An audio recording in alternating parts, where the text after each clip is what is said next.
قال الله تعالى في القرآن الكريم أعوذ بالله من الشيطان الرجيم يا أيها الذين آمنوا اتقوا الله حق تقاته ولا تموتن إلا وأنتم مسلمون أما بعد اللهم علمنا ما ينفعنا وانفعنا بما علمتنا وارزقنا علما نافعا يا رب العالمين رب اشرح لي صدري ويسر لي أمري واحلل عقدة من لساني يفقهوا قولي. Puji syukur kita panjatkan kehadirat Allah Subhanahu wa taala, Tuhan semesta alam yang telah memberikan kepada kita karunia yang begitu melimpah. Salawat serta salam semoga terlimpahkan kepada junjungan kita Nabi Agung Muhammad sallallahu alaihi wasallam, kepada keluarganya, para sahabatnya serta pengikutnya sampai hari kiamat. Yang kami hormati Naibul Imam Niyabah Wonogiri Salah, semoga dimuliakan oleh Allah Subhanahu wa taala, serta para ikhwan yang lain, staf-staf Niyabah ataupun para rois di riasa masing-masing. Semoga juga senantiasa mendapatkan rahmat dan ampunan dari Allah Subhanahu wa taala, serta ikhwan dan akhwat, Bapak Ibu sekalian yang hadir di majelis ini, mudah-mudahan mendapatkan karunia dan permohonan ampun dari para malaikat. Karena dalam sebuah hadis Rasulullah sallallahu alaihi wasallam bersabda, "Majtama'a qaumun fi baitin min buyutillah yatluna kitaballahi wa yatadarasunahu fima bainahum illa nazalat alaihim as-sakinah wa ghasyiyatuhumur rahmah wa haffathumul malaikah wa dzakarahumullahu fi man indah." Jadi kita semua alhamdulillah yang berkesempatan hadir ya di Taklim Niyabah ini, yang rencananya akan dirutinkan seminggu sekali. Oh, belum pasti. Menunggu keputusan. Akan mendapatkan 4 keistimewaan. Nazalat alaihim as-sakinah. Turun kepada mereka as-sakinah, ketenangan hati, ketentraman hati. Jadi dalam menjalani hidup, mudah-mudahan kalau niat kita ikhlas menghadiri majelis ini, akan mendapati kemudahan, ketenangan. Mungkin tidak berasa gutu ya dalam menghadapi permasalahan-permasalahan, atau dimudahkan oleh Allah Subhanahu wa taala. Wa ghasyiyatuhumur rahmah. Keistimewaan yang kedua adalah kita akan diliputi oleh Allah dengan kasih sayang. Jadi secara khusus kita diberikan kasih sayang ketika kita hadir. Jadi berbeda dengan orang-orang yang belum bisa menyempatkan, dan mudah-mudahan di lain waktu bisa menyempatkan untuk hadir. Dan kita mudah-mudahan juga diistiqomahkan. Diistiqomahkan untuk terus hadir menghadiri majelis-majelis. Keistimewaan yang ketiga adalah wa haffathumul malaikah. Jadi malaikatnya ini mengayomi kita. Artinya ikut hadir, kemudian ikut mengayomi kita. Dengan sayap-sayapnya, dengan bentuk malaikat yang begitu besar. Sebagaimana disebutkan dalam beberapa riwayat, ketika Jibril alaihissalam turun menyampaikan wahyu, ada kalanya turun dalam bentuk aslinya. Yang disebutkan dalam riwayat tersebut itu sangat besar sekali. Nggak tahu kalau ngajinya online, malaikatnya ikut online atau enggak ya? Kemudian yang terakhir, keistimewaan yang keempat adalah wa dzakarahumullahu fi man indah. Artinya Allah itu menyebut orang-orang yang hadir di sini, di absen, sebagai bentuk apa ya? Pujian. Sebutan yang merupakan bentuk pujian fi man indah, di antara makhluk-makhluk Allah yang ada di sekelilingnya, yaitu para malaikat. Jadi disebutkan, oh itu si Pak Anu, Pak Muhammad misalkan, ikut hadir di kajian taklim niabah tanggal sekian, hari sekian, dan seterusnya.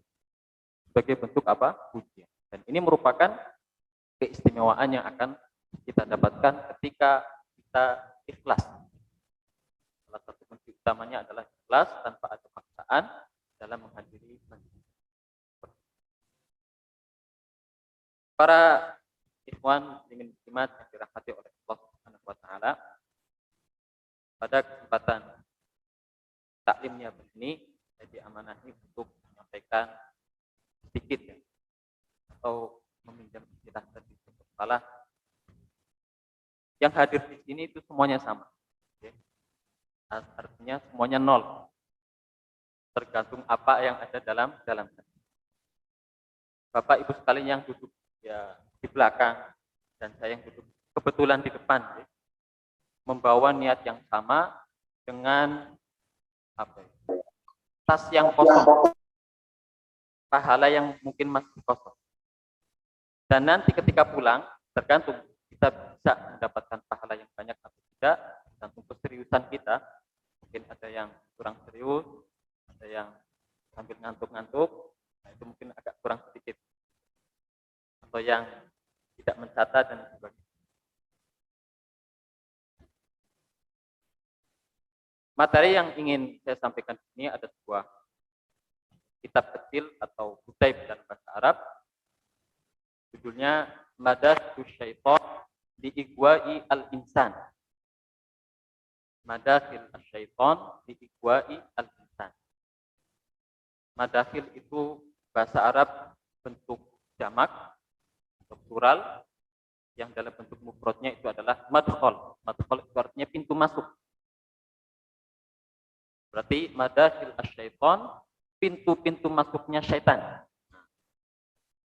Karena setan itu diciptakan aslinya adalah orang yang atau makhluk yang baik. Tapi ketika terjadi seperti yang disebutkan dalam beberapa ayat, akhirnya setan itu berjanji kepada Allah Subhanahu wa taala akan menggoda siapa? Anak cucu. Menggoda manusia, menggoda kita semua. Untuk apa pintu-pintu setan ini? Di igwa'i al-insan. Igwa itu masdar dari agwa yugwi, yang artinya adalah adalla yudillu, menyesatkan. Al-insan yaitu manusia. Jadi materi kita insyaallah madakhil syaitan li igwa'i al-insan, pintu-pintu masuknya setan dalam menggoda manusia. Tentunya banyak sekali hal-hal yang kalau kita teliti, kita amati, itu merupakan pintu masuknya setan. Yang tadinya kita ingin beribadah kepada Allah, kita ingin berbuat baik, tapi ketika melihat hal tersebut atau mendengar hal tersebut, kita menjadi tergoda untuk meninggalkan perbuatan baik tersebut, kemudian beralih menjadi melakukan sebuah kemaksiatan. Tapi di sini ada empat pintu atau empat hal yang menjadi pintu masuknya setan dalam menggoda manusia.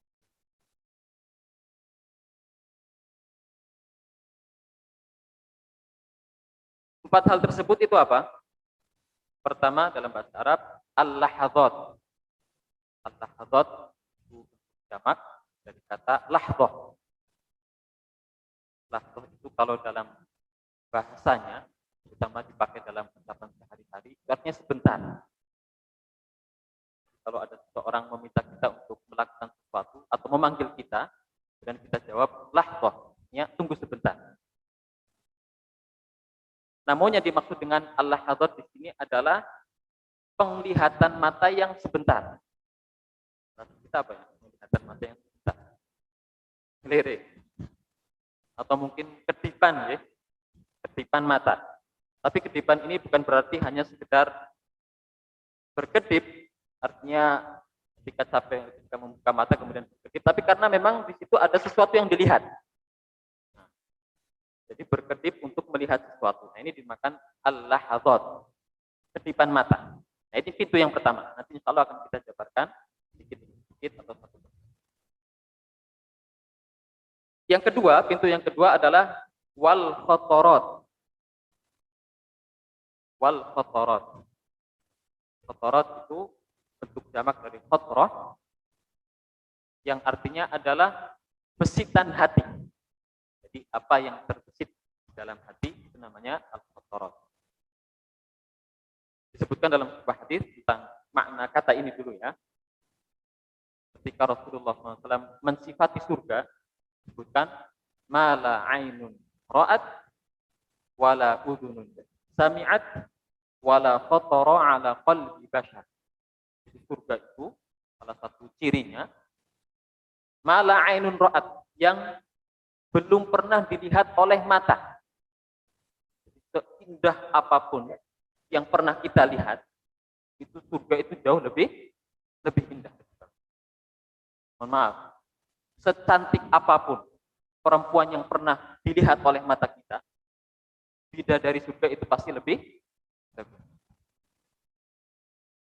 Wala udhunun sami'at, dan surga itu belum pernah didengar ceritanya oleh telinga-telinga manusia. Jadi kalau kita mendengar ada suatu tempat yang indah, ada makanan yang lezat, dengar ya, itu apa yang ada di dalam surga itu jauh lebih indah dan lebih lezat tingkatannya. Nah ini, wala khatara ala qalbi bashar. Bahkan surga itu tidak pernah terbesit keindahannya sedikit pun dalam hati manusia. Misalkan kita nggak pernah melihat tempat yang indah, yang bagus, mendengar pun belum pernah, membayangkan dalam hati kita atau dalam pikiran kita, oh surga itu disebutkan dalam ayat jannatun tajri tahtahal anhar. Ada suatu tempat di bawahnya mengalir sungai. Mungkin bisa kita pikirkan. Tapi surga itu lebih indah dari yang ada dalam pikiran kita. Nah, ini dari kata khotoro, terbesit. Nah, ini yang kedua, pintu masuk yang kedua adalah besitan.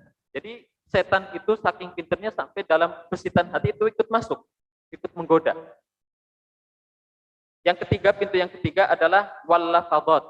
Nah, ini gampang dari kata lafaz dalam bahasa kita. Lafaz artinya ucapan. Ya, ucapan.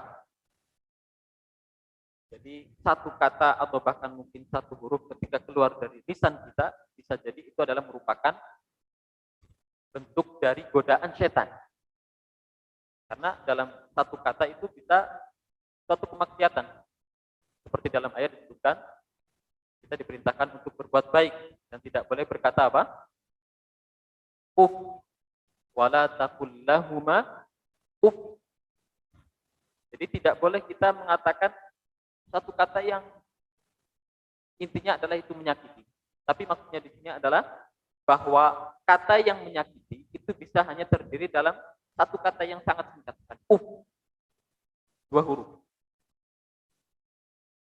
Artinya adalah menghardik atau mencela, atau mungkin kita kalau disuruh orang tua itu nah, itu merupakan bentuk apa ya, ketidakpatuhan kita kepada kedua orang tua dan ketidakbaktiannya seorang anak kepada orang tua. Pintu yang keempat adalah wal khutwat. Khutwat itu dari kata khoto yaitu yang artinya adalah langkah kaki. Langkah kaki. Khutwah itu satu langkah. Kalau khutwat itu artinya langkah kaki yang banyak. Nah, ini kalau kita gabungkan berurutan dari yang pertama sekedar al-lahadhat, melihat sebentar, kedipan mata sebentar, kemudian setelah melihat ada bekasnya dalam hati terbesit. Setelah terbesit dalam hati, apa yang terjadi? Nah, diucapkan. Setelah diucapkan kemudian dilakukan, dikerjakan. Nah, 4 hal ini merupakan pintu-pintu yang perlu untuk kita jaga. Memang tidak semuanya buruk, tapi kalau kita tidak bisa menjaga dengan baik, tidak bisa menyaring dengan baik, tidak bisa mensortir dengan baik, bisa jadi ada setan yang mati, godaan setan yang berusaha untuk memalingkan kita dari beribadah kepada Allah Subhanahu wa taala menjadi meninggalkan ibadah tersebut atau berbuat suatu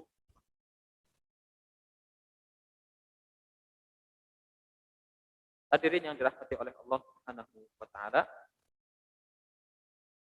Al-Imam Ibnu Qayyim rahimahullah taala berkata, "Lamma kana mabda'u dzalika ay al-isyan min qibali al-basar ja'ala al-amra bi ghaddihi muqaddaman ala hifzi al-fard." Yang artinya ketika permulaan dari sebuah kemaksiatan itu berawal dari al-basar, basar artinya penglihatan. Ja'alal amra bi ghaddihi muqaddaman ala hifzi al-fard. Maka perintah untuk menundukkan pandangan. Artinya tidak melihat sesuatu yang diharamkan. Jadi menundukkan itu bukan dalam artian fisik ya. Bukan dalam artian zahir. Karena dulu ketika jadi pesantren itu jadi semacam ya guyonan.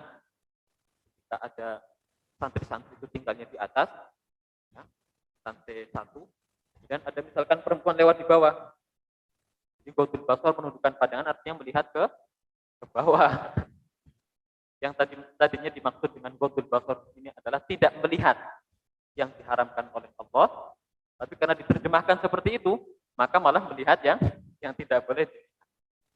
Jadi ghadul basar ini bukan menundukkan pandangan dalam arti fisik, tapi dalam arti yang sebenarnya yaitu dilarang atau tidak boleh melihat hal-hal yang diharamkan. Ketika yang diharamkan itu di sebelah kiri atau di sebelah kanan, sama saja.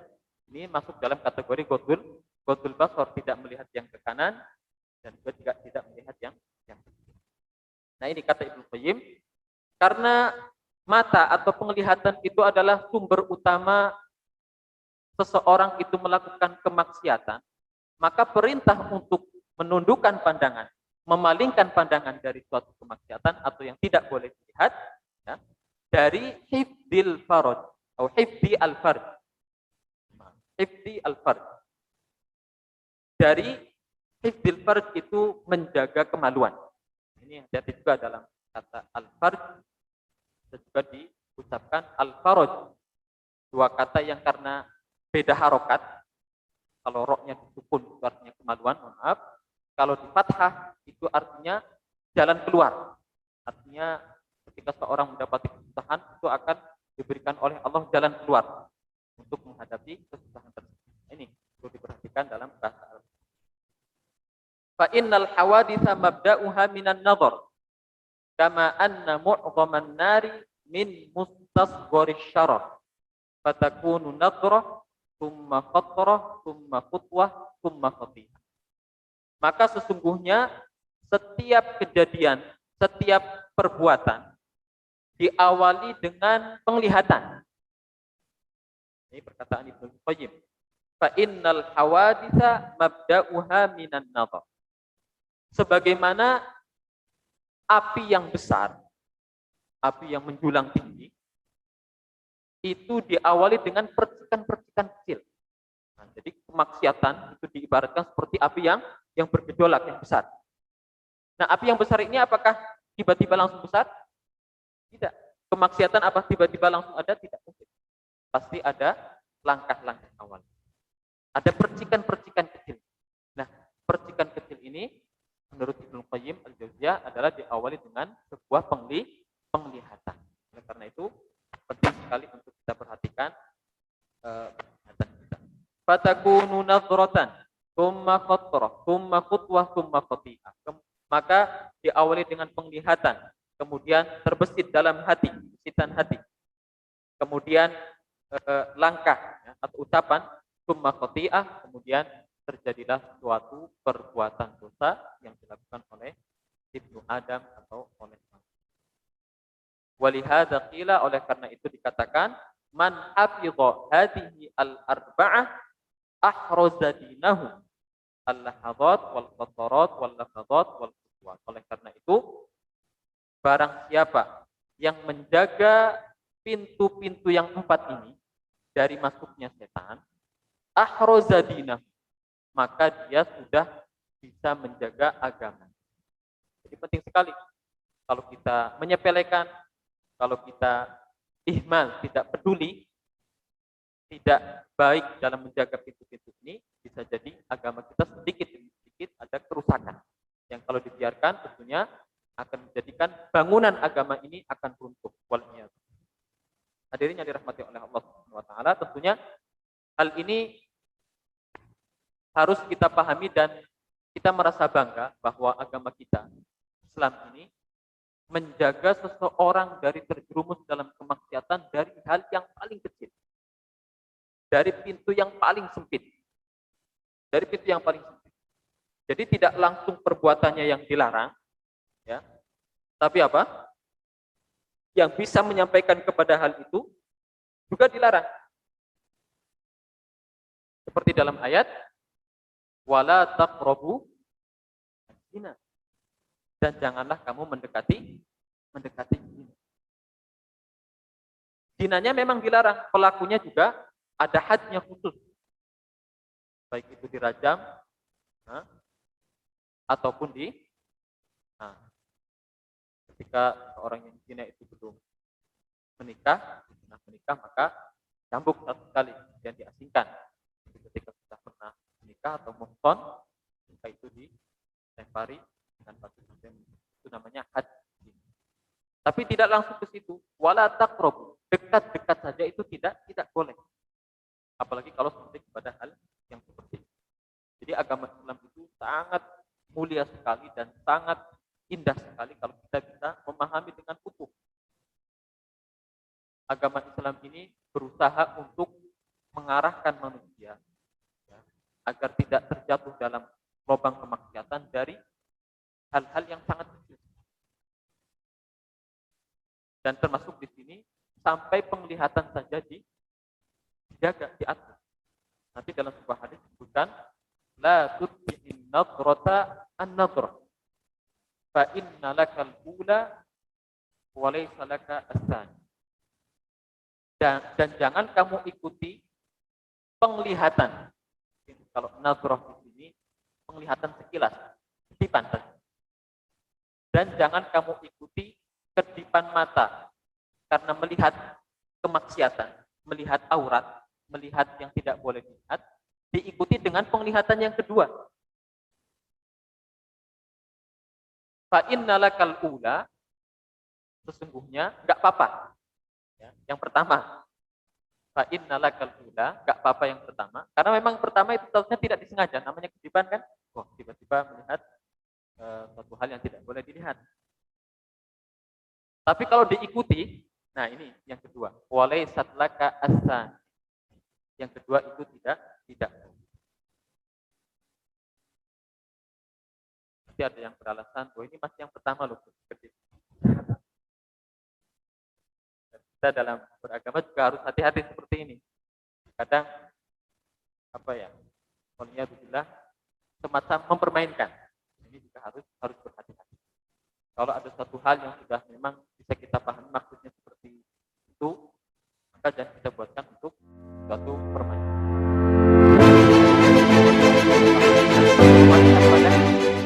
Dan jangan kemudian kita tafsirkan makna-makna yang lain. Juga dengan hal ini, namanya an-nadrah, makanya salah satu keistimewaan Nabi kita Muhammad SAW adalah diberikan jawami'ul kalim, suatu perkataan ketika keluar dari Nabi Muhammad SAW itu seolah-olah menutup kemungkinan yang lain. Namanya nadrah dalam bahasa Arabnya itu ismul marrah. Kata kerja yang dibentuk kemudian menjadi sebuah kata benda yang intinya adalah pekerjaan itu dilakukan singkat. Seperti misalkan jalas saja jadi itu artinya duduk. Kalau masdarnya itu duduk. Tapi kalau duduk yang sangat singkat itu namanya jalsah. Jalsah. Jadi duduk yang sangat singkat sekali. Doroba yadribu artinya memukul. Kalau masdarnya biasa dorbun. Tapi kalau untuk bentuk yang menunjukkan pukulannya itu sangat singkat itu dorbah. Seperti di sini juga hadisnya bunyinya bukan an-nadhar, tapi la tutbi'in nadrata. Artinya penglihatan yang sangat singkat. Kalau sudah seperti itu dipahami dengan benar, maka makna-makna yang lain, ini belum berkedip. Ini masih pandangan yang pertama. Ini semuanya sudah gugur dengan makna dari bahasa tersebut. Pertama, al-lahadzat. Nah, itu yang pertama. Fa ammal lahadzatu fahiya ra'idu asyahwati wa rasuluha. Sebutkan bahwa kedipan mata ini merupakan sumber dari masuknya syahwat dan juga wa rasuluha. Rasul itu artinya adalah utusan, sesuatu yang bisa membawa. Kalau seorang mengutus seseorang untuk menyampaikan sesuatu, ya, maka orang yang diutus itu adalah namanya Rasul. Dalam bahasa Arab pun masih dikatakan demikian. Ketika ada seorang diutus untuk menyampaikan sebuah amanat, menyampaikan surat, menyampaikan wasiat, maka itu dikatakan Rasul. Nah, di sini al-lahadzat diumpamakan seperti seorang yang menyampaikan, ya, suatu syahwat ke dalam diri orang yang melihat tersebut. Yang tadinya tidak memiliki syahwat, tapi ketika ada kedipan mata, ya, karena melihat hal yang diharamkan oleh Allah Subhanahu wa taala, bahkan nanti kalau kita bahas ini tidak hanya diharamkan, tapi sesuatu yang lebih baik tidak bisa atau tidak perlu dilihat. Itu bisa mengakibatkan seorang yang melihat itu dalam hatinya ada syahwat atau ada penyesalan. Wa hifdzuha aslu hifdzil fard. Menjaga penglihatan adalah sarana terpenting dalam menjaga kemaluan. Ini sangat berkaitan sekali. Ya. Walaupun penglihatan ini secara umum sebagai pintu masuk setan itu tidak hanya berkaitan dengan al-fard. Kemaksiatan yang disebabkan atau datang dari al-fard atau kemaluan seseorang. Tapi secara umum bisa dalam bentuk kemaluannya, kejahatan yang lain. Bisa menjadikan seorang memukul, membunuh, mencaci dan seterusnya. Itu sebabnya adalah karena oleh karena itu barang siapa yang atlaqa basara, artinya mengumbar penglihatannya, tidak menjaga penglihatannya. Semua yang ada di hadapannya dilihat. Baik atau buruk tidak dipikirkan. Ini tentunya karena kita kurang ilmu. Makanya tadi dijelaskan bahwa menuntut ilmu itu sangat penting sekali. Agar kita tahu mana yang boleh dilihat dan mana yang tidak boleh dilihat. Mana yang memang itu mendatangkan kebaikan untuk kita ketika dilihat atau malah justru yang bisa mendatangkan kepada kita suatu kemaksiatan. Kalau kita menuntut ilmu dan tidak berhenti menuntut ilmu secara terus-menerus, maka kita akan tahu. Tapi terkadang memang orang itu tidak tahu. Jadi melihat yang kanan, yang kiri, depan, yang di belakang, putih, yang hitam, dan seterusnya. Karena memang tidak ngerti aturannya. Ini yang boleh loh dilihat, dan ini yang tidak boleh. Itu pentingnya kita terus menuntut ilmu. Dan alhamdulillah di pusat, ya, Imam yang Allah mansur sangat membesarkan hal ini terkait menuntut ilmu. Banyak sekali kajian-kajian yang diadakan dan kita kalau yang memang tidak memungkinkan, salah satu alasan kalau kita tidak bisa menghadiri kajian secara langsung online, salah satunya adalah jarak yang tidak memungkinkan, kita bisa online. Seperti ada kajian tafsir Al-Faragh, kajian tafsir Jalalain, ada juga kajian jamaah imamah, itu sering sekali. Mungkin kalau kita ingin mengetahui jadwalnya kapan, bisa ditanyakan kepada penanggung jawabnya di maktab pusat sana kapan kajian ini dan seterusnya, sehingga kita bisa mengikuti hal ini. Para hadirin yang dirahmati oleh Allah Subhanahu wa taala. Dalam sebuah hadis Rasulullah Shallallahu alaihi wasallam bersabda, "Iyyakum wal julusa 'ala turuqat." Dalam bahasa Arab ada dua kata yang kalau kita mendengarnya itu bisa langsung paham. Ini mungkin salah satu ilmu yang penting. Pertama ada alaikum, yang kedua ada apa? Iyyakum. Kalau alaikum berarti hal-hal yang setelahnya itu merupakan kewajiban, hal yang harus dikerjakan.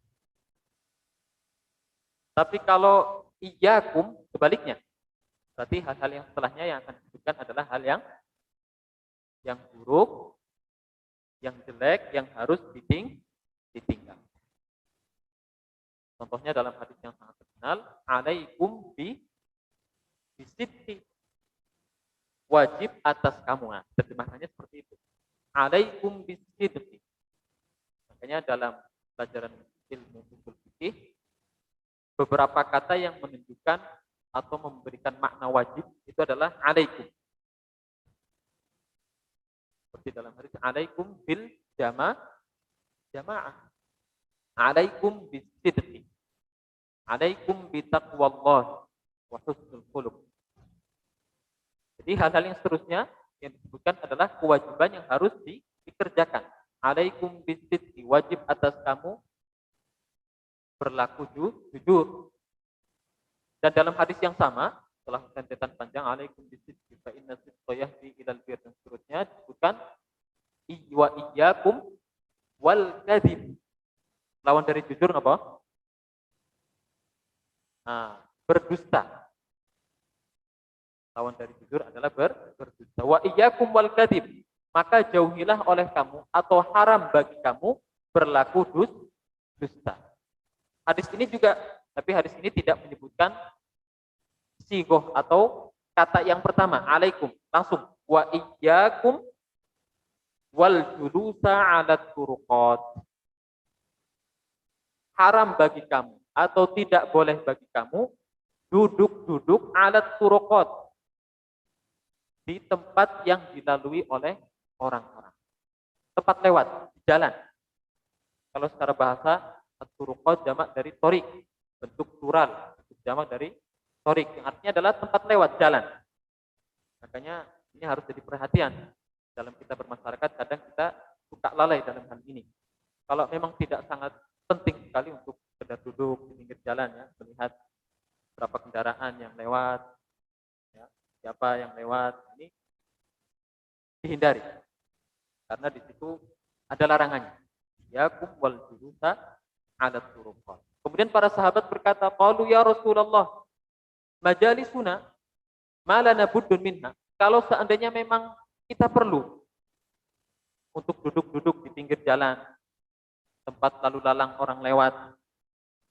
Gimana kalau ada yang haruskan seperti itu, kita harus duduk-duduk. Maka Rasulullah memberikan catatan. Jadi boleh tapi dengan catatan. Kalau memang nggak perlu, nggak usah. Diharamkan, dilarang. Tapi kalau memang mendesak, maka diperbolehkan tapi dengan catatan. Di antaranya catatannya apa? Atau syarat yang harus dipenuhi apa? Fa in kuntum la budda fa'ilina fa'atu tariqa haqqah. Kalau memang perlu, mendesak, duduk ngobrol di pinggir jalan. Mungkin kalau ngobrol nggak terlalu penting ya, tapi kalau ada hal yang mendesak tadi, maka hendaklah kalian memberikan hak-hak orang yang lewat.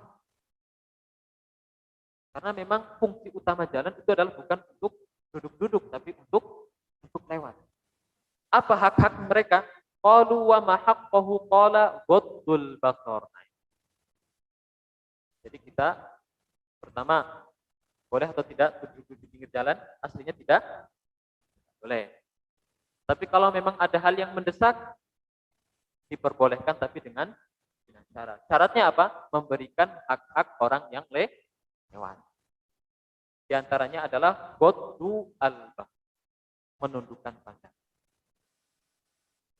Artinya tadi menundukkan pandangan adalah bukan kemudian untuk terus. Kalau ada orang yang kita tahu, kita kenal, duduk terus nanti dikira apa? Sombong, nggak mau nyapa, nggak mau melihat. Artinya adalah kalau ada hal yang mengundang kemaksiatan kalau dilihat, maka kita harus palingkan pandangan kita. Ini hak yang pertama. Ghaddul basar. Yang kedua, wakaful adza. Menghilangkan bahaya. Maksudnya kalau ada di jalan itu hal-hal yang bisa menimbulkan bahaya, kecelakaan, misalkan atau ada batu, ya. Makanya dalam hadis yang lain disebutkan bahwasanya al-iman sab'un wa sab'una syu'bah. A'laha la ilaha qawlu la ilaha illallah wa adnaha imatatul adza 'anit thariq. Iman itu ada 77 cabang. Paling tingginya adalah ucapan la ilaha illallah. paling rendahnya adalah imatatul adza 'anit thariq.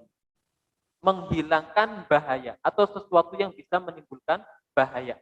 'Anit thariq, dari tempat lewatnya manusia. Ini hak yang kedua, wakaful adza. Kemudian yang ketiga, waraddus salam. Menjawab salam. Jadi orang yang duduk, kalau kita pahami, dan ini berkaitan dengan hadis yang lain, waraddus salam. Menjawab salam. Artinya kalau menjawab, ada yang mengucapkan. Siapa yang mengucapkan? Orang yang lain. Jadi dalam hadis yang lain, yang yang diperintahkan untuk memulai mengucapkan salam adalah orang yang lewat kepada orang yang sedang berdiam, ya, duduk atau berdiri. Kemudian yang tadi sedang diam atau sedang duduk, kemudian diwajibkan untuk menjawab. Ini perintah Nabi kita Muhammad SAW untuk menjaga pandangan. Jadi hadis ini syahidnya atau hal yang menjadi pendalilan bagi pintu setan yang pertama adalah waghaddul basar. Perintah untuk memalingkan pandangan atau menjaga pandangan kita dari hal-hal yang diharamkan. Dalam sebuah perkataan dikatakan as-sabru ala ghaddil basar aisar minas sabri ala alami ma ba'dahu. Jadi ada perkataan bahwa sabar dalam memalingkan pandangan, menundukkan pandangan dari yang diharamkan oleh Allah, itu lebih mudah dan lebih gampang daripada harus sabar terhadap apa yang dirasakan karena kita tidak menundukkan pandangan. Jadi konsekuensi kalau kita tidak menundukkan pandangan, itu akan lebih berat kalau harus kita tanggung.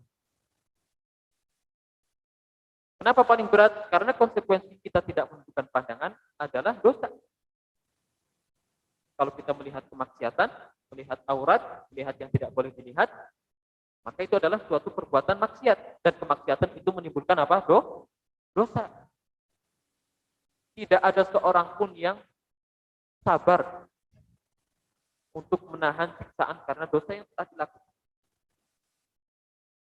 Makanya pintu setan yang pertama ini harus benar-benar kita jaga. Hadirin yang dirahmati oleh Allah Subhanahu wa taala, wa min afatin nazar, di antara konsekuensi negatif karena seseorang itu tidak bisa menundukkan pandangan. Jadi dipaksakan. Kalau kita nggak bisa ngatur pandangan kita, penglihatan kita semua kita lihat, jadi ada konsekuensi yang harus kita tanggung, konsekuensi negatifnya. Annahu yuwarrithul hasarati waz zafarati wal haraqat fayaral 'abdu ma laysa qadiran 'alaihi wala sabiran 'alaihi. Nanti contohnya bisa dibayangkan masing-masing. Konsekuensi negatifnya apa? Maka seorang hamba itu atau kita kalau tidak bisa menundukkan pandangan kita, yaro ma laysa qadiran 'alaihi. Kita terkadang melihat terhadap sesuatu yang kita tidak mampu. Mana ya bahasa? Jadi kita melihat sesuatu yang aslikan kendaraan yang mewah, kita membeli mobil. Kemudian kita melihat, bukan tidak boleh. Nah ini yang saya sebutkan tadi, bukan diharamkan, bukan. Tapi bisa menimbulkan suatu sifat iri dan hasad yang karena kita memang tidak mampu untuk mendapatkan hal tersebut. Jadi akan sangat berat. Apalagi kalau kita sudah masuk ke rumah orang lain, banyak hal-hal yang terkadang kita tidak mampu. Tapi memang kita tidak bisa menjaga penglihatan kita, akhirnya kita terjerumus dalam hal wala sabiron anhu. Dan kadang kita juga melihat kepada sesuatu yang kemudian kita tidak sabar untuk menahan. Misalkan ada makanan yang dihidangkan, ya, dan kita memang dalam kondisi yang sangat laparnya, dan kita melihat kepada hal itu. Padahal itu bukan milik kita misalnya, atau waktunya belum datang. Tapi karena kita tidak bisa melihat, maka kita terjerumus dalam hal yang dalam hati kita itu pengen cepat-cepat makan makanan. Nah, untuk permisalannya mungkin bisa dibayangkan, melihat sesuatu yang tidak mampu, melihat sesuatu yang tidak sabar. Ini salah satu konsekuensi negatif ketika seseorang itu tidak bisa menjaga pandangan. Hadirin yang dirahmati oleh Allah Subhanahu wa taala, tentunya waktu kita sangat terbatas untuk menjelaskan secara luas, secara mendalam terkait dengan pintu setan yang pertama. Kita berlanjut ke pintu setan yang kedua.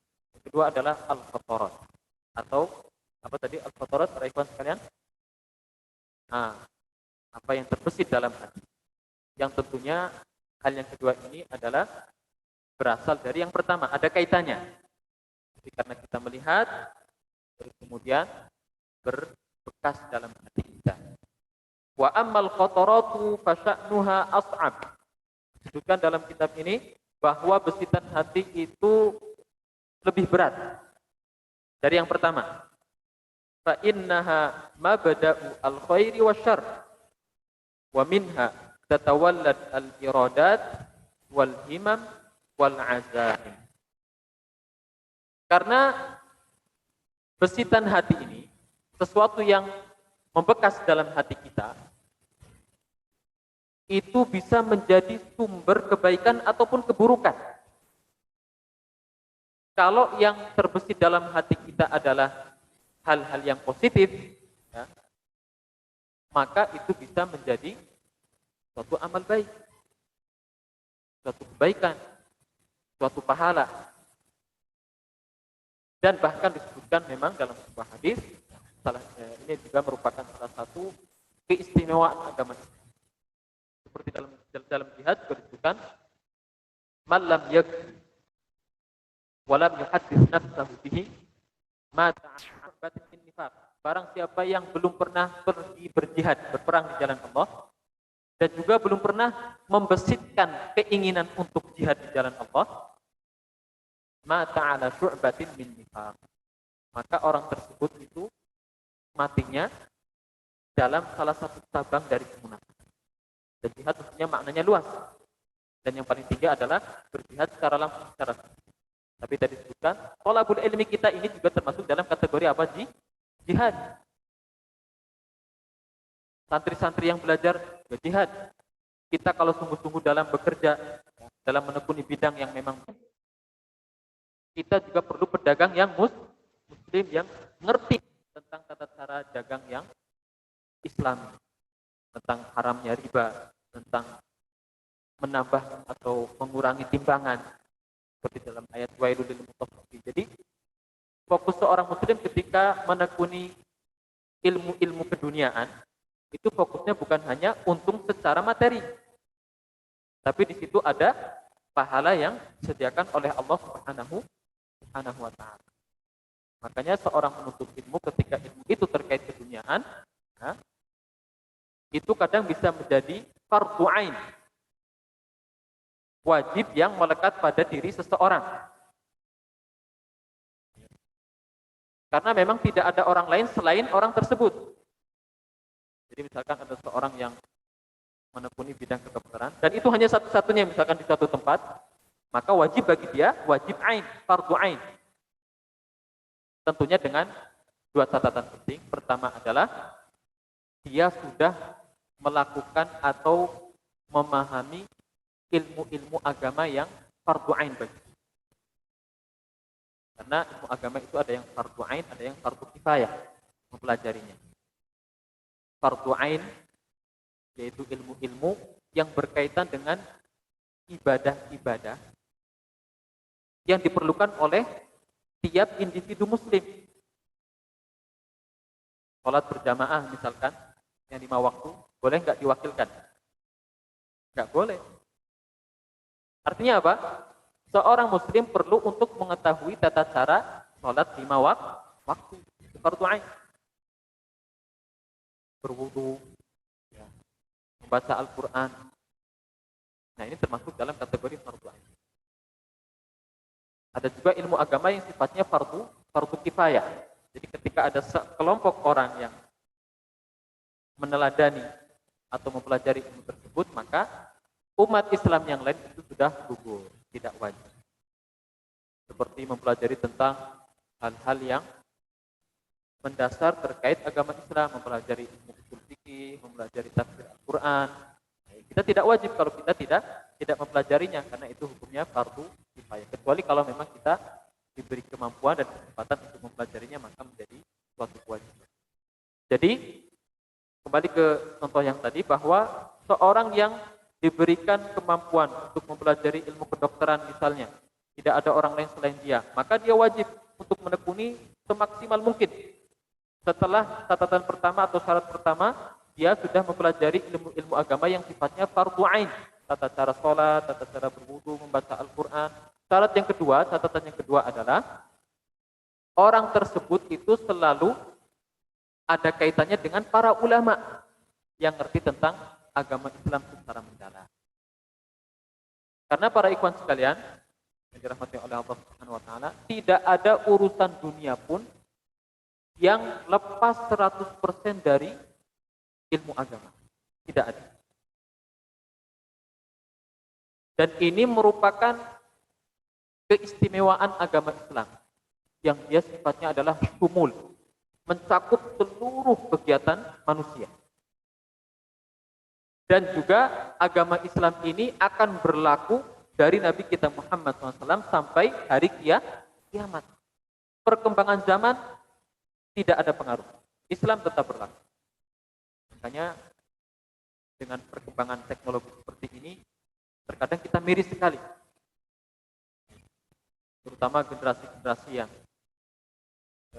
milenial, katakanlah, itu lebih sering menggunakan fasilitas-fasilitas kemajuan teknologi ini bukan untuk kepentingan dakwah, bahkan terkadang untuk kepentingan yang bermanfaat secara dunia, tapi justru lebih kepada hal-hal yang sifatnya kerusakan, kemaksiatan, dengan dalih mungkin sekedar hiburan dan sebagainya. Ini perlu kita perhatikan. Karena para ikhwan sekalian, kemajuan teknologi ini sekarang itu sangat pesat sekali.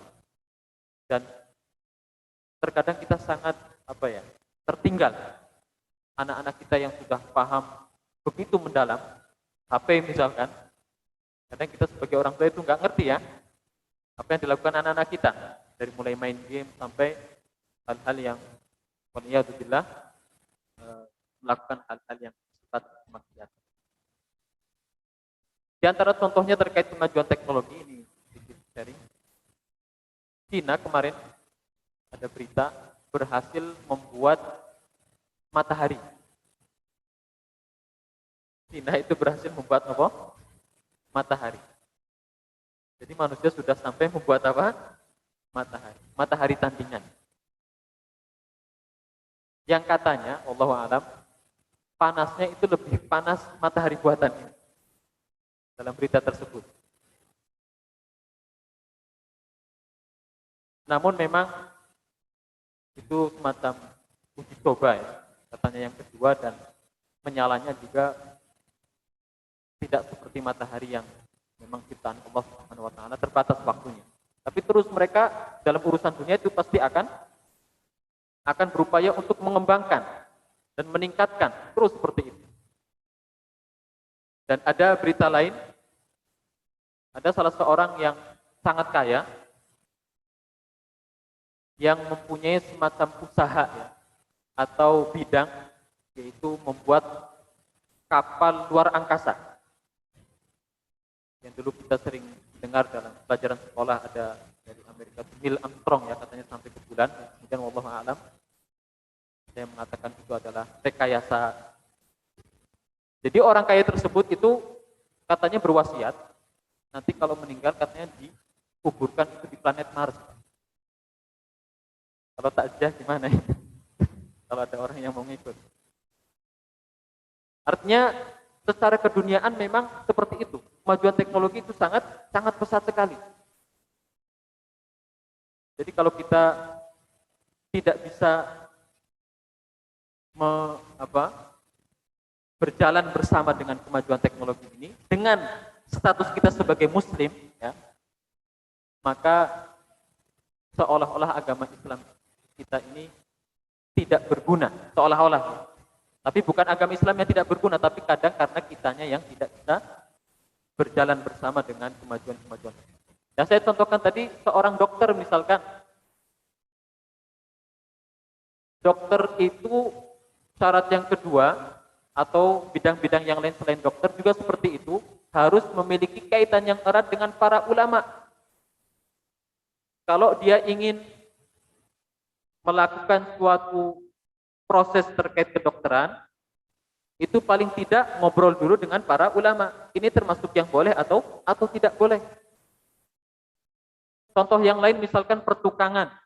Bagi Bapak Ibu sekalian, Bapak-bapak sekalian yang memang fokus di dunia seperti ini, buat rumah, membuat sekolah, membuat gedung-gedung yang tinggi, silahkan dikejar.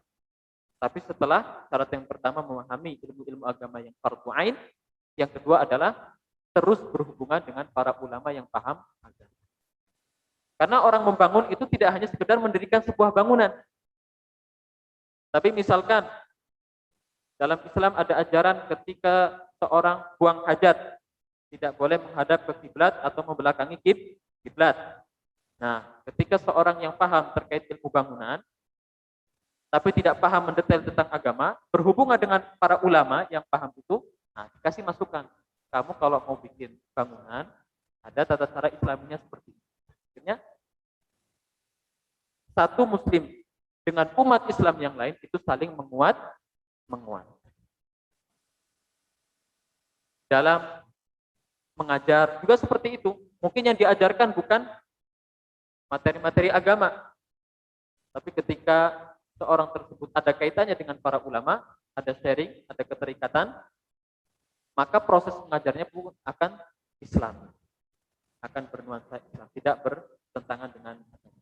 Hadirin yang dirahmati oleh Allah Subhanahu wa taala, kembali ke materi kita. Pintu setan yang kedua adalah besitan hati. Hal-hal yang terbesit dalam hati.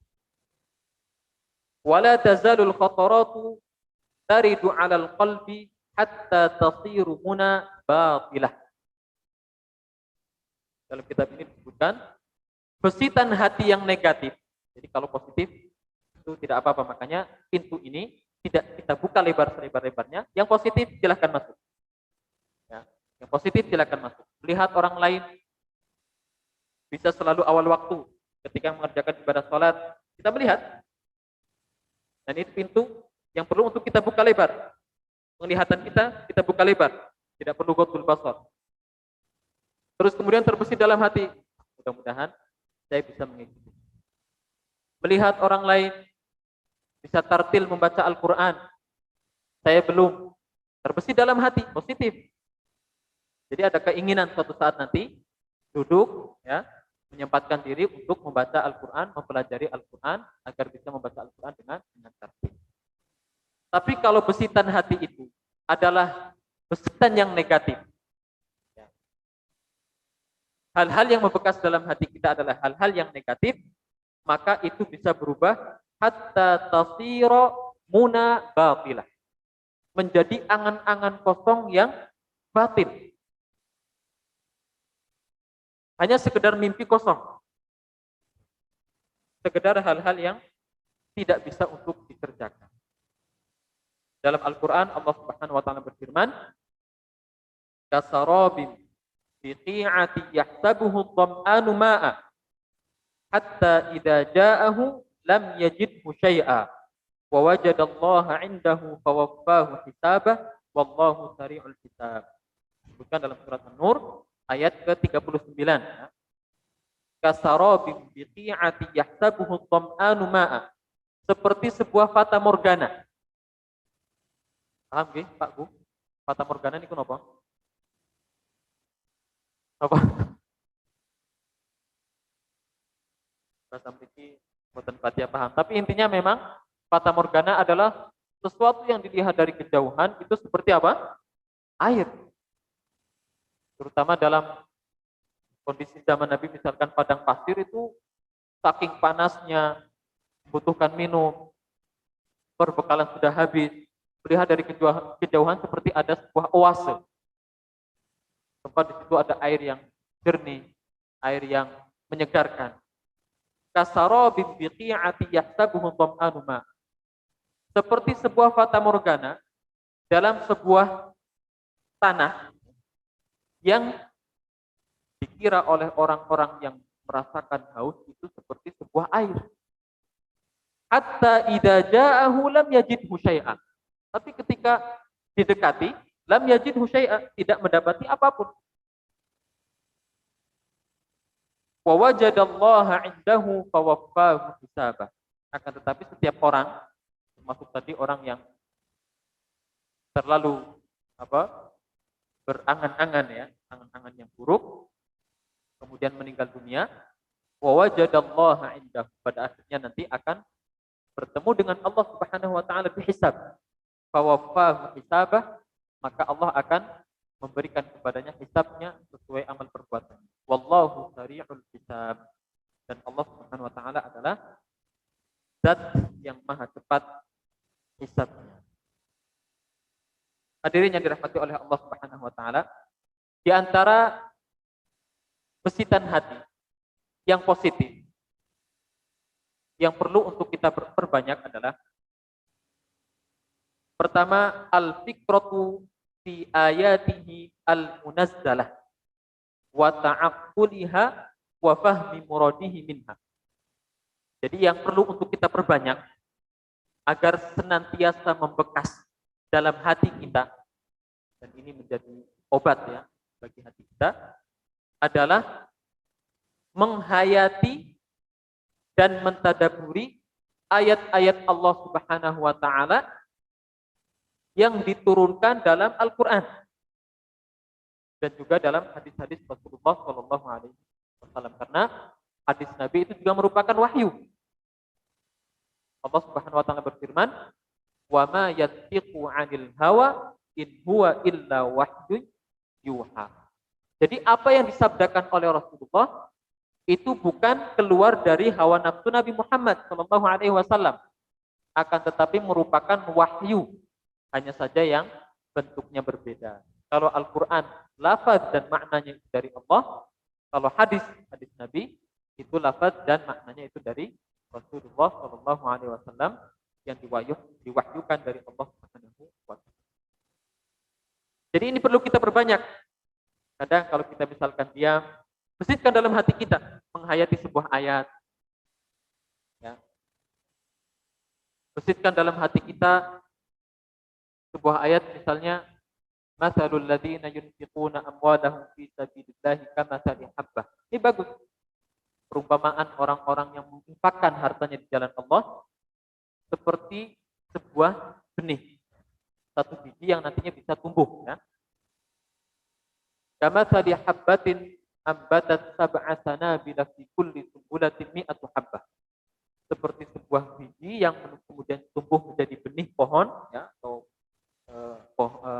tanaman, yang mana tanaman tersebut kemudian mengeluarkan 7 tangkai. Wa fi kulli sumbulatin mi'atu habbah. Dalam setiap tangkai yang 7 tadi itu ada 100 benih lagi. Jadi satu benih itu bisa menjadikan 700 benih lagi. Seorang yang mensedekahkan hartanya berapa persen nanti akan kali lipatkan menjadi 700. Nah, kita besitkan dalam hati kita. Nah, menghayati ayat-ayat Allah Subhanahu wa taala dalam Al-Qur'an ataupun dalam hadis-hadis Rasulullah Shallallahu alaihi wasallam. Terkait menuntut ilmu misalnya. Tadi disebutkan ada hadis talabul ilmi fariidatun ala kulli muslim wa muslimah. Man salaka tariqan yaltamisu fihi ilman sahhalallahu lahu bihi tariqan ilal jannah. Menuntut ilmu itu wajib bagi seorang muslim laki-laki maupun perempuan. Barang siapa yang menempuh jalan untuk menuntut ilmu, sahhalallahu lahu bihi tariqan ilal jannah, maka akan Allah mudahkan jalan menuju surga. Gak ada orang yang tidak ingin masuk surga. Semuanya ingin masuk surga. Salah satu jalannya adalah bersungguh-sungguh dalam menuntut ilmu. Kalau kita bersihkan dalam hati kita yang positif-positif seperti ini, tentunya yang negatif akan hilang. Karena sifat manusia itu seperti itu. Kalau tidak menyibukkan dengan yang baik, maka akan sibuk dengan yang buruk. Kalau tidak mendengarkan Al-Quran, mendengarkan apa? Yang lain selain Al-Quran. Baik itu yang mubah, ya, ngobrol, misalkan, nonton, atau bahkan sampai yang haram, hibah, ya, ngumpul-ngumpul membicarakan orang lain, kan tidak baik, berdosa.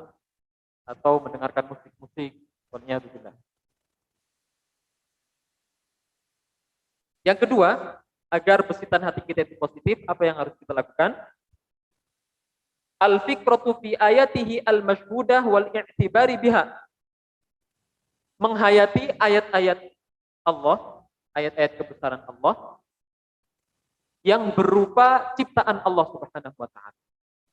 Ini juga dalam kita melihat kejadian alam sebagai seorang muslim, ya, yang kita kedepankan adalah bahwasanya itu merupakan ciptaan Allah. Bahwasanya itu adalah merupakan makhluk Allah. Yang ketika Allah berkehendak untuk melakukan sesuatu, maka akan terjadi keindahan gunung, misalkan langit yang mungkin saat siang hari begitu indah. Kita harus mengingat bahwasanya ini semua adalah ciptaan Allah. Dan juga ketika terjadi gunung meletus, ya, gempa bumi, ini semua adalah karena Allah Subhanahu wa taala. Lebih jauh lagi harus kita pahami bahwa hal-hal seperti ini memang atas keinginan Allah, barangkali ada sebabnya. Barangkali ada sebabnya. Agar kita lebih mendekatkan diri kepada Allah Subhanahu wa taala, melihat introspeksi pada diri kita, keburukan apa yang telah kita lakukan. Atau ketika menimpa kita, mungkin Allah sedang menguji kita agar mengetahui kadar kesabaran kita itu seperti apa. Dan seterusnya. Jadi melihat tumbuhan, hewan, bahkan melihat diri kita itu adalah merupakan proses untuk memberikan bekas dalam hati kita dengan hal-hal yang baik, dengan hal-hal yang positif. Yang tentunya nantinya kedepannya akan menjadikan besitan hati yang positif ini perbuatan-perbuatan real yang nyata, yang bisa bermanfaat untuk dunia, ya, untuk manusia minimalnya, dan tentunya bisa bermanfaat untuk kita di akhirat nanti sebagai suatu ladang pahala. Yang ketiga, yang perlu kita bersihkan agar besitan hati kita itu selalu positif adalah al-fikratu fi alaihi wa ihsanihi wa in'amihi ala khalqi. Membesitkan dalam hati kita betapa banyak sekali nikmat Allah yang telah Allah berikan kepada kita. Salah seorang salaf mengatakan, kalau Anda ingin mengetahui nikmat Allah apa yang telah Allah berikan kepada Anda, maka pejamkanlah mata. Jadi kalau kita ingin tahu berapa besar nikmat Allah yang telah Allah berikan, kadang-kadang kita sebagai manusia itu lupa, ya. Lupa bahwasanya kita itu sudah mendapatkan nikmat yang begitu hebat. Tapi karena kita membandingkan dengan orang lain, ya, kita melihat orang lain yang lebih baik dari kita jadi lupa. Maka dalam perkataan tersebut, kalau kita ingin melihat besarnya nikmat Allah kepada kita diperintahkan untuk apa? Memejamkan mata. Maksudnya apa? Nah, bahwa penglihatan itu adalah nikmat yang sangat besar. Jadi kalau kita tutup matanya nggak bisa lihat. Coba kalau sehari-hari kita tutup mata, akan lebih parah lagi. Artinya apa? Kita bersyukur kepada Allah, kita masih diberikan penglihatan. Bagaimana dengan orang-orang yang qadarullah, ditakdirkan oleh Allah, agak kurang penglihatannya. Atau bahkan tidak bisa melihat sama sekali. Jadi kita akan merasakan kenikmatan itu tidak hanya sekedar dalam materi yang banyak, rumah yang luas, yang besar, dan seterusnya. Jadi perlu untuk kita persiskan dalam hati kita betapa besar nikmat Allah kepada kita. Karena waktu yang sangat mepet, kita lanjutkan ke pintu yang ketiga, pintu masuk setan. Yang ketiga adalah al-lafadhat, artinya adalah ucapan. Pertama adalah al-lahadhat, yang kedua adalah al-khatarat, yang ketiga adalah al-lafadhat atau ucapan. Ucapan yang sangat kecil. Artinya seminimal ucapan itu bisa berakibat dalam dosa atau bisa juga berakibat dalam sebuah pahala. Makanya sedikit kata atau huruf yang keluar dari mulut kita perlu untuk kita perhatikan. Perlu untuk kita pikirkan apakah perlu dikeluarkan. Seandainya memang kata-kata itu atau ucapan itu tidak mengandung kemaksiatan, tapi penting atau tidak. Apalagi zaman sekarang. Zaman di mana suatu ucapan, baik itu ucapan secara langsung atau diwakili melalui tulisan, itu bisa tersebar dengan hitungan detik mungkin. Sangat cepat sekali. Terkadang kita atau orang-orang yang belum memahami itu termakan oleh hal-hal yang disebar secara luas tanpa memperhatikan apakah itu benar atau salah. Makanya penting sekali bagi kita untuk mempunyai seorang pemimpin, sehingga ketika terjadi suatu hal, kita kembalikan kepada pemimpin kita. Kita kembalikan kepada alim ulama yang memahami terkait dengan Al-Quran, dan Sunnah. Kalau sendok mungkin kecil, kalau sendok yang... Kalau kita ingin mengetahui isi hati seseorang, bisa dilihat dari lisannya. Maksudnya seperti itu. Kalau kita ingin tahu apa yang dimasak, orang tua kita misalkan, oleh ibu kita bisa lihat, oh contoh itu ada bekas bubur, atau sayur sop, itu bisa kelihatan. Manusia juga seperti itu. Apa yang ada dalam hati manusia itu bisa dilihat dengan apa yang kita dengar dari manusia. Nah, ini perkataan salah seorang ulama, Yahya ibn Mu'ad, al-qulubu kal-qubur, wa al-sinatuha maghfur. Dalam sebuah hadis Rasulullah SAW bersabda, la yastaqimu imanu 'abdin hatta yastaqima qalbuh. Tidak sempurna atau tidak istiqomah iman seorang hamba sampai hatinya itu istiqomah. Jadi keistiqomahan iman seseorang itu berbanding lurus dengan keistiqomahan hati orang tersebut. Wala yastaqima qalbuhu hatta yastaqima lisanuhu. Keistiqomahan hati dipengaruhi oleh keistiqomahan di lisan. Nah, ini saling terkait. Jadi pertama, lisan istiqomah. Apakah lisannya digunakan untuk berkata yang baik atau tidak? Kalau sudah istiqomah, maka hatinya juga akan ikut istiqomah. Tidak ada hal-hal yang negatif yang terbesit. Kalau sudah hatinya istiqomah, maka imannya juga akan istiqomah. Salah seorang sahabat juga bertanya kepada Rasulullah, ya Rasulullah, berikan saya satu wasiat.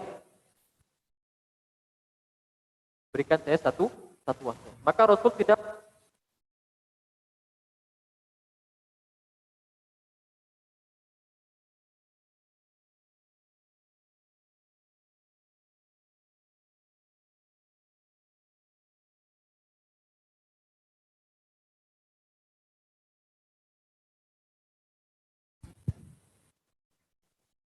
yang terakhir sedikit saja. Pintu yang keempat yang menjadi pintu masuk setan adalah al-khutuwat. Artinya adalah perbuatan. Secara bahasa diterjemahkan langkah kaki. Tapi secara umum adalah hal-hal yang dilakukan oleh manusia. Wa ammal khutuwati fahifduha bi alla yanqula qadamahu ila fima yarju thawabah. Jadi seorang hamba harus memperhatikan apa yang akan dilakukan, tempat mana yang akan dituju. Apakah akan ke tempat maksiat ataukah akan ke tempat kebaikan. Menghadiri majelis ilmu, bersilaturahim, mengunjungi orang sakit. Nah, ini positif. Bekerja, belajar, memberikan bantuan kepada orang lain, bersedekah. Ini hal-hal yang perlu untuk kita perhatikan. Tapi kalau seandainya perbuatan yang akan kita tuju adalah perbuatan yang negatif, kita saring. Karena itu adalah merupakan sarana setan untuk menggoda kita. Akan pergi ke konser misalkan, atau mana lagi, tempat perjudian, tempat perzinahan. Nah ini harus kita sortir. Oh ini nggak sesuai ini. Tapi memang kadang orang itu tidak ngerti. Makanya pentingnya menuntut ilmu kembali ke sini. Mana yang baik itu kita jalankan dan mana yang buruk itu harus kita tinggalkan.